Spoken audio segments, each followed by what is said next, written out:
VIP.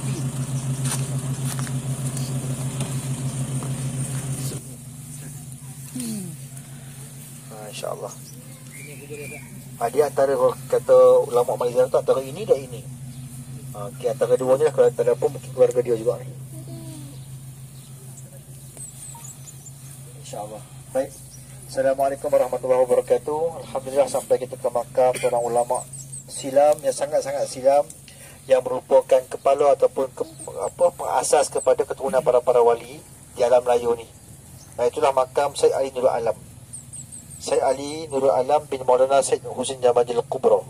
Jadi kalau kita sebut Jamanil Kubra, Syed Husin Jamanil Kubra tu memang tokoh besar lah dalam dunia Islam Nusantara ni, dan dia merupakan titih kepada para wali songo yang 9 tu, juga titih kepada semua ulama-ulama yang berpangkalkan kepada Wan dan Nik, ya, dan semua akan bersambung dengan dia juga. Sebab apa? Dia ada beberapa orang anak. Satunya beliau ni lah sahibul makam kita. Anak dia lain tu ialah Syed Ibrahim Al-Hadrami. Kemudian ada 3-4 orang lagi lah nama-nama tu. Semua tu melahirkan zulat-zulat para wali semua. Ada titih-titih dia, anak cucu dia sampai sekarang, yang merupakan ulama dan wali Allah yang berjasa di Nusantara Asia Tenggara ni. Jadi kisah beliau sangat panjang lah, dan sangat banyak riwayat. Sebab beliau ni lapis awal. Dia dengan kita beza lebih kurang 900 tahun dah, beza makam ni. Jadi banyak riwayat kata begini, begitu, begini. Kajian yang besar perlu dibuat lah. Pasal lagi lama tempoh seseorang tu meninggal, lagi banyak dia punya maklumat yang baru akan dapat, dan banyak percakapan pendapat akan berlaku, ya? Sebab dia terlalu lama. Tambah-tambah tak ada penulisan pada waktu itu, cuma berdasarkan mutawatir lisan antara orang ke orang. Lagi susah nak cari ringkas lah. Nama penuh beliau adalah Syed Ali Nurul Alam bin Maulana Syed Husin Jamanil Kubra. Beliau juga terkenal dengan nama gelaran Patih Arya Gajah Mada. Gelaran dia lah. Lahirnya dalam kerajaan Champa pada tahun 1360. Bonda beliau ialah Puteri Selindung Bulan atau Puteri Sahirah binti Sultan Bakisha. Dan ini bermakna beliau adalah anak saudara kepada Raden Perlanggu atau Raja Kemas Jiwa, atau Prabu Paramiswara, atau Sultan Iskandar Shah, atau Betara Majapahit Barat. Keturunan kau tu lah. Dia ada banyak nama. Orang sama tapi gelaran berbeza. Orang panggil dia Paramiswara, orang panggil Sultan Iskandar Shah, orang panggil Raja Kemas Jiwa, macam-macam nama, tapi orang tu lah. Okey. Dari titih Syed Ali Nurul Alam inilah lahirnya ramai keturunan ulama deraja di Nusantara, seperti Sultan Kedah, Sultan Siribon, Sultan Pagar Duyung, Sultan Ternet, dan juga Sultan Demak. Anak beliau ramai dan yang ketahui hanya 8 orang sahaja. Yang pertama Wan Abdullah ataupun Wan Boteri ataupun Sultan Hud. Yang kedua anak beliau adalah Syekh Wan Husin Senawi. Wan Husin Senawi lah yang mengasalkan Masjid Teluk Manuk di Tiwak tu lah. Anak beliau yang buka tu. Wan Abdullah pula tadi tu merupakan ayah kepada Sunan Gunung Jati. Anak sulung tu lah. Wan Demali, Laksamana Bentan, anak yang ketiga. Yang keempat nama dia Wan Jamal. Yang kelima Wan Biru. Yang keenam Wan Hasan. Yang ketujuh Wan Senik. Yang ke-8 Wan Muhammad Soleh Al-Laqihi ni keturunan Tok Benan Raya. Syekh Wan Muhammad Soleh Al-Laqihi ni pangkat moyang dan moyang kepada Tok Benan Raya kita tadilah, keturunan pada Mekah dan Syekh Ahmad Al-Patani. Seperti ayahnya Maulana Syed Husin Jamanil Kubra, beliau sentiasa bergerak untuk berdakwah, dan sambil itu beliau juga seorang panglima perang. Beliau ialah panglima perang kerajaan Champa. Dari panglima perang beliau dilantik menjadi Perdana Menteri pada zaman bapa saudaranya memerintah, iaitu Sultan Iskandar Shah. Sejarah hidup beliau memang penuh dengan misi dakwah dan perang. Kerajaan yang selalu mengganggu kerajaan Champa adalah kerajaan Ayutthaya. Ayutthaya ni yang dipimpin oleh Raja Baromaraja II. Beliau dan keluarganya pernah lari ke Pasai, Terengganu dan Pahang. Jadi akhirnya di sinilah makam dia bergerak-bergerak, berdakwah. Akhirnya dikebumikan di sini. Taruh tahun matinya, tahun meninggalnya tak dapat dipastikan bila lah. Tapi sekitar tahun 13 hujung-hujung atau 14 awal-awal. Itu kisah Syed Ali Nurul Alam. Jadi boleh tahu makam di sini ni dulu orang panggil kampung ni Kampung Tok Garak. Kampung Garak orang semua kata ni lah makam Tok Garak tu. Jadi dulu semua orang kata ni makam Tok Garak. Kata makam ulama, makam seorang wali, ni lah makam dia. Dalam beberapa tahun lepas ada seorang ulama lah, ulama seorang yang ahli khasyaf, ramai juga yang datang dapat ilham mai ke sini untuk berhubung rohani dengan sahibul makam, dan dia lah yang mengatakan ini makam Syed Ali Nurul Alam. Lepas tu ramai yang turun, dia kata dengar cerita ni, ramai lagi pada Seribon, pada Jawa, pada petani sendiri, ramai yang turun mengatakan sungguh dia pun dapat alamat yang sama, dengan makam Said Nurul Alam. Jadi macam Siti Nurul Kubra lah, ayah dia kan. Ayah dia meninggal di belah-belah kawasan Indonesia. Makamnya banyak. 3-4 makam. Ada kata ni, banyak riwayat. Tapi yang macam ini, macam beliau ni tak ada yang kata betulih meninggal di Litan ni. Cuma ni semua ahli-ahli rohani yang mengatakan sini lah makamnya. Bukan bahagian kita lah, bidang kita kan. Jadi kita meraihkan pendapat para wali dan ulama-ulama lain berziarah tu. Kita pun sama-samalah mai ke sini mengikut tertib ziarah mereka sampailah ke makam Tok Garuk ni, ataupun kita kata Syekh Ali Nurul Alam. Tapi tak kurang juga yang membantah pun ada juga yang kata bukan di situ sini. Itulah saya kata banyak riwayat kan. Bila banyak riwayat paling lama dia meninggal, banyak salah-silah tu bertembung.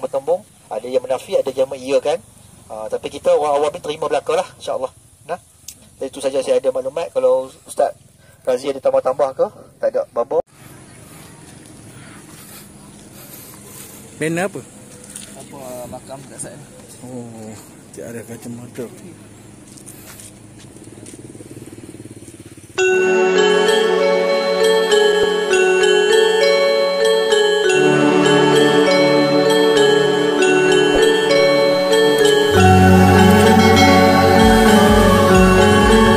Masjid Tok Fakih. Sekarang kita nak ziarah makam Tok Fakih. Iyalah.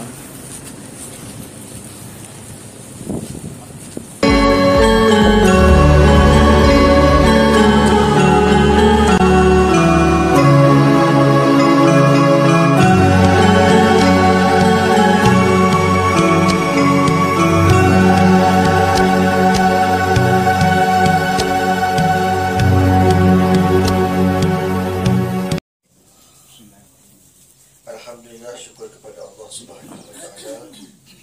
Kita telah sampai ke makam terakhir untuk siri ziarah kita di petani ini. Jadi inilah makam seorang ulama silam yang disebut-sebut dengan panggilannya Tok Fakih. Atas sebab beliau inilah kampung ni dapat nama kampung Tok Fakih. Dia ada sejarah-sejarah dia yang membuatkan kampung tu dia pun nama tokoh sebab sejarah-sejarah lah. Ada sejarah politik, sejarah perjuangan, sejarah ulama, dan kampung ni dia ambil kisah sejarah ulama pun nama kampung Tok Fakih. Jadi tokoh kita ni nama sebenar dia ni ialah Syekh ni Ali bin Muhammad. Dikatakan nama tersebut lah. Sebenarnya sebelum saya baca kisah ni, kisah beliau ni sangat-sangat mastur. Tak banyak yang tahu. Saya boleh sikit-sikit maklumat ni pun sebab Bapa Allah Mu'adim cerita. Dan Bapa Ghaffar cerita sikit-sikit lah. Jadi kebanyakan orang kampung ni pun tak tahu. Dia cuma orang yang lapis-lapis awal dan lapis-lapis yang mengaji agama yang kenal. Bukan seorang anak raja daripada Bugis. Negara Bugis di kawasan sana. Dia katakan dia ni boleh hijrah ke sini sebab ingin dilantik sebagai raja seterusnya lah. Ayahnya meninggal, mangkat. Jadi pihak kerajaan tu, ahli keluarga kerabat raja tu minta beliau ni diambil sebagai raja seterusnya lah. Ya. Tetapi beliau ni seorang yang mengaji agama kuat. Orang yang sangat suka pada ilmu agama dan tak putus lagi mengaji. Ketika disuruh jadi pemerintah tu, beliau menekat untuk lari untuk ni nak teruskan cara je lah, cara mengaji dia tu. Dia tak suka ambil jawatan ni, dia nak pergi lari. Kemudian beliau ni dikatakan hidup sekitar zaman Syekh Daud Al-Batani juga. Mungkin lebih mulia sikit lah. Awal tu Syekh Daud lagi tua pada dia sikit, tapi sezaman tu lah. Jadi dikatakan sirah Bapa lah cerita tu, dalam keadaan selangkah tapak ada kehadapan, sampailah beliau ke bumi petani. Itulah satu ilmu karamah, ilmu yang tak kurniakan kepada ulama-ulama kita, iaitu ilmu lipat bumi ataupun singkat perjalanan. Selangkah ataupun 2 langkah sampai. Karamah-karamah ni saya banyak baca berlaku pada ulama-ulama dulu. Syekh Daud Tani, Syekh Asyad Al-Banjari, Syekh Muhammad Afan Al-Bani, dan ramai lagi lah ulama-ulama yang dulu-dulu ni banyak karamahnya begitu. Jadi itulah juga lah berlaku pada Tok Fakih ni. Ya. Sampailah ke sini ni, beliau pun berjalan di kampung ni. Dalam jalan-jalan sampai ke rumah satu tok guru. Satu tuan guru dululah dia ulama. Kita kata tokoh agama setempat. Tokoh agama di kampung ni. Tokoh agama tu pula seorang yang alim Quran. Jadi dia tengah menulis Quran depan rumah dia. Dia buka tu kitab kosong, kertas kosong, tulis. Sambil-sambil tulis tu dia pelan-pelan teliti. datanglah Tok Pakir ni jumpa dengan dia. Kemudian sembang-sembang tanya khabar semua, dia nak minta sikit bantuan nak minum air. Minta pada Tok Guru ni lah, minta nak minum air sikit. Habis tu Tok Guru ni pun masuk ke dalam rumah untuk ambil air di dapur. Sambil-sambil dia ambil air di dapur tu, Tok Pakir tengok Quran ni separuh siap. Dia kata separuh kitab tu siap dah Quran ni. Lagi separuh. Dia ni pun mengambillah kalam tu, menyambunglah kalam, menyambung Quran tu sampai habis. Lepas tu datanglah Tok Guru ni keluar bawa air, bagi-bagi dia minum, tak tengok lagi kitab Quran tu. Dia pun balik. Lepas habis balik tu dia tengok Quran tu penuh, siap tu. Kita kata Khalid kata kita pergi ambil air minit. Ada 5 minit kot, 3 minit 4 minit je kan. Ambil air dapur tu. Boleh khatam satu separuh Quran tu ditulis oleh Tok Pakir. Ketika itulah Tok Guru ni dia rasa dia bukan orang biasa sembarangan. Dia bukan orang biasa, bukan orang anak muda biasa. Dia pergi carilah. Dia jalan cari tanya orang kampung nampak tak budak sekian-sekian berbaju sekian-sekian jalan kat sini. Akhirnya cari jumpa. Jumpa terus dia buat sebagai menantu dia.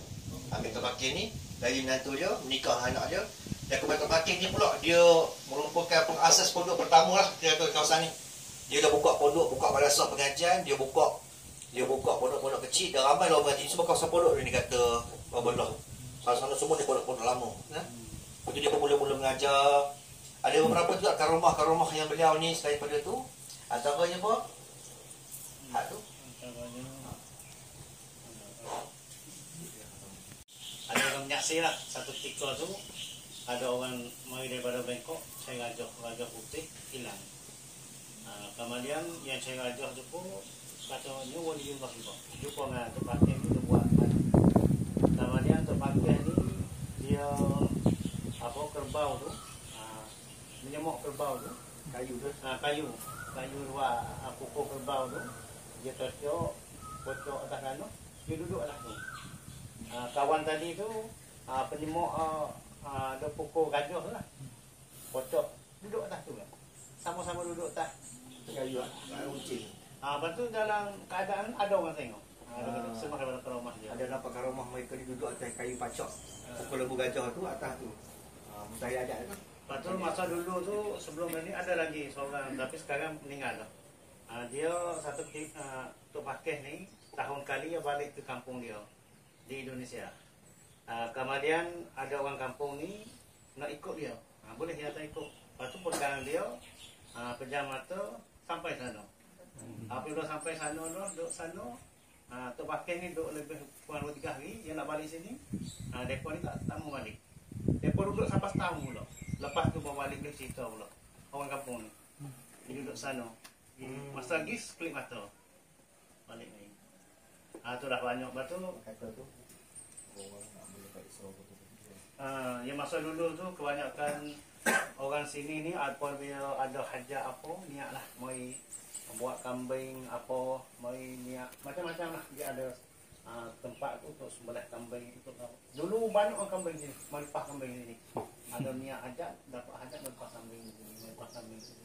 Lepas tu Tok Pakir ni dia buat benar ya ada sekarang ni. Apabila yang meninggal, sudah yang meninggal, benar dia tu apabila orang buat, kalau orang kaya tak payah dibuat. Orang miskin, apabila orang miskin jadi buat. Boleh dibuat. Apabila tukar orang kaya tak payah dibuat. Begitulah. Tengok sampai sekarang. Begitu lebih kurang. Awal itulah cerita sikit banyak dari